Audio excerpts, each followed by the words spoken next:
Hello guys, welcome back to my channel. তো দেখো, ভিডিওটা আমি রাস্তা থেকে শুরু করেছি, কারণ সকাল সকাল বেরোনো ছিল।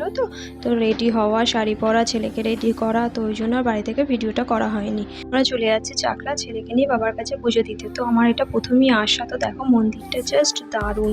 তো মন্দিরে আসার পর দেখলাম যে দুরকমভাবে পুজো দেওয়ার সিস্টেম আছে।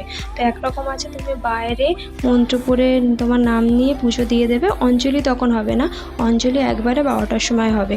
তো আর ভেতরে একটা ঘর আছে, এসি ঘর, যেখানে তুমি পার হেড 100 টাকা নেবে। তো ওখানে তুমি 15 মিনিট তোমার সময় নেবে, তোমাকে ভালোভাবে মন্ত্র পড়ে পুজো দিয়ে দেবে। তো আমরা সেখানেই পুজো দিয়েছিলাম, খুব ভালোভাবে পুজো দিয়েছি। রাজভোগ প্রসাদটা নিয়েছিলাম, প্রসাদটাও খুব ভালো ছিল, কিন্তু ওখানেও এত গরম, এত লোক, ওই জন্য ওখানে আর ভিডিও ক্লিপ নেওয়া হয়নি। তো দেখো, যেহেতু আর বেশি ভিডিও ক্লিপ নেওয়া হয়নি, তো তোমাদের সাথে আমি যে পুজোর ফটোগুলোই শেয়ার করছি। তো কেমন লাগলো জানিও। সবাই খুব ভালো থেকো, টাটা, বাই বাই।